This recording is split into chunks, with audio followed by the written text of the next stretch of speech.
I was supposed to be an observer.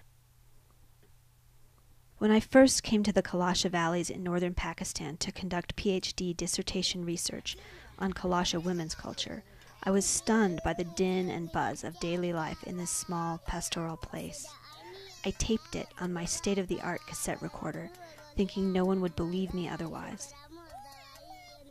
But when I came home 2 years later and played it to astonish my friends and colleagues, I didn't hear chaotic noise anymore. I heard the very particular words and voices of individual men, women, and children who had become real to me. Even though I was especially interested in observing their bishali, the communal menstrual house where women went when they were menstruating and to give birth, I'd never actually held a newborn before. I waited anxiously for the birth of Talim Khan and Nana's child. When the time came, together with the midwife, we walked the half-mile up valley to the bishali in the middle of the night, our way lit by little torches of resin-soaked wood. The birth was quick. The baby boy was big and healthy. The midwife cut the cord, swaddled him up, and then made a special sweet cream-of-wheat porridge for Talim Khan and Nana. All night we bishali women, even me, took turns holding the baby around the fire while his mother slept. Talim Khan and Nana said I was his aunt, and said I should have a baby girl, and then we would marry our children, and we'd be Kaltabar. I documented the many rituals and visitations that happen in babies' first weeks of life, as they are blessed and welcomed into the community.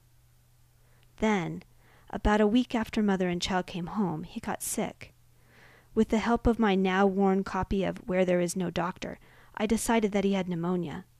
A penicillin shot would likely cure him, the book said. Boys from the neighborhood raced to find the only young man in the valley with keys to the dispensary, but he had gone to the high pastures and was several hours away. The other women from Chetguru took turns walking around with the baby.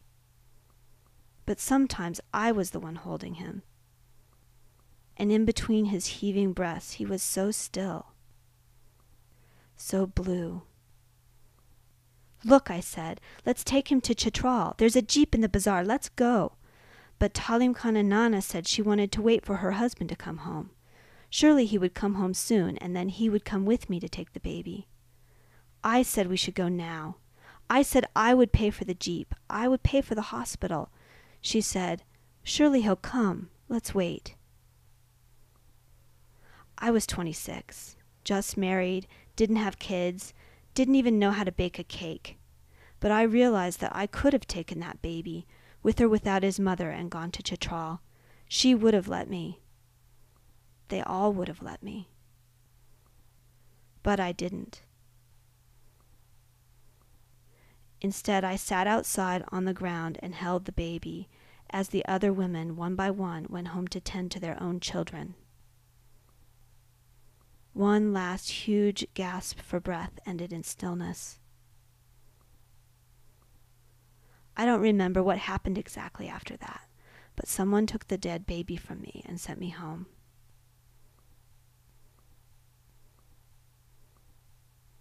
I didn't write about this, or the funeral that followed, or even the birth in any of my work.